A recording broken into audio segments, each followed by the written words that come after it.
Assalamualaikum warahmatullahi wabarakatuh. Para jamaah Umi yang saya cintai, semoga hari ini kita semua diberikan kesehatan oleh Allah Subhanahu wa taala. Amin ya rabbal alamin.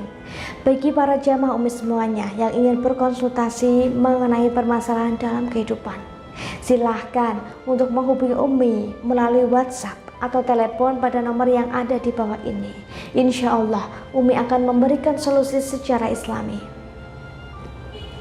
Jamaah Umi yang saya cintai, pada kesempatan hari ini Umi akan membahas mengenai ciri-ciri rumah yang tidak didatangi dan dibenci oleh malaikat. Seperti yang kita ketahui bahwa malaikat merupakan makhluk ciptaan Allah Subhanahu wa taala yang paling taat, selalu bertasbih dan sangat patuh terhadap perintah penciptanya. Yang menjadi pertanyaan, apakah malaikat selalu datang mengunjungi rumah kita, Umi? Ya, para jamaah Umi semuanya, malaikat selalu datang mengunjungi rumah kita setiap hari. Kehadirannya di rumah ternyata penting sekali bagi para jamaah Umi semuanya. Karena malaikat yang mengunjungi rumah akan membawa rahmat bersamanya. Namun perlu jamaah Umi ketahui ya, tidak semua rumah orang dikunjungi oleh malaikat, karena ada beberapa alasan yang membuatnya menjauhi rumah seorang muslim. Rasulullah pun menjelaskan dalam banyak hadis tentang rumah-rumah tertentu yang tidak akan dimasuki oleh malaikat. Dari Abu Talha, dari Nabi Shallallahu Alaihi Wasallam, beliau bersabda, sesungguhnya malaikat rahmat tidak akan memasuki rumah yang di dalamnya ada anjing dan gambar. Hadis riwayat Muslim.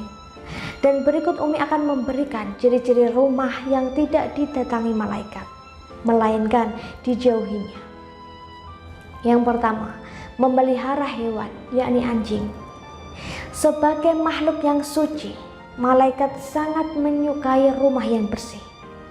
Untuk itulah rumah yang kebersihannya tidak terjaga tentu saja akan dijauhi oleh malaikat. Hewan anjing memang dilarang dipelihara oleh umat muslim, kecuali jika dimanfaatkan sebagai penjaga rumah.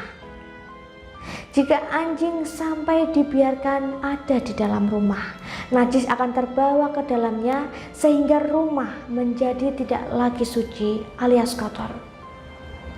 Yang kedua, memajang patung. Ciri rumah yang dijauhi malaikat selanjutnya adalah memajang patung di rumah.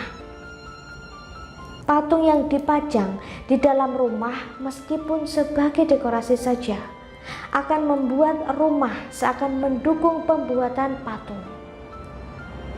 Pembuatan patung sendiri merupakan perbuatan yang dilarang oleh Allah Subhanahu wa taala.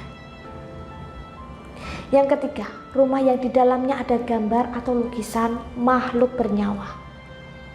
Nabi Shallallahu Alaihi Wasallam pun tegas telah melarang perbuatan ini yang disampaikannya dalam sebuah hadis yang berbunyi, janganlah engkau biarkan gambar makhluk yang bernyawa kecuali engkau rusak, dan jangan biarkan ada kuburan yang ditinggalkan kecuali engkau retakan. Hadis riwayat Muslim. Selain gambar dan lukisan yang bernyawa, gambar dan lukisan yang menonjolkan aurat pun sama dilarangnya untuk dipajang di rumah. Yang keempat, tidak pernah terdengar suara lantunan ayat suci Al-Quran. Rasulullah SAW pun bersabda, tidaklah suatu kaum berkumpul di dalam salah satu rumah Allah atau masjid untuk membaca kitab Allah atau Al-Quran dan mempelajarinya, melainkan ketenangan jiwa bagi mereka. Mereka diliputi oleh rahmat, dikelilingi oleh para malaikat, dan Allah Subhanahu wa taala pun menyebut nama-nama mereka di hadapan para malaikat yang ada di sisinya. Hadis riwayat Muslim. Itulah beberapa ciri-ciri rumah yang tidak didatangi dan dijauhi oleh malaikat menurut agama Islam. Demikian yang dapat Umi sampaikan. Semoga apa yang Umi sampaikan bermanfaat untuk para jamaah Umi semuanya. Sebelum mengakhiri pembahasan, Umi doakan semoga para jamaah Umi semuanya selalu diberikan kesehatan oleh Allah Subhanahu wa Ta'ala dan dimudahkan dalam mengamalkan ilmu dan menambah wawasan untuk kita semua. Jangan lupa untuk simak video Umi selanjutnya ya. Akhirul kalam, wassalamualaikum warahmatullahi wabarakatuh.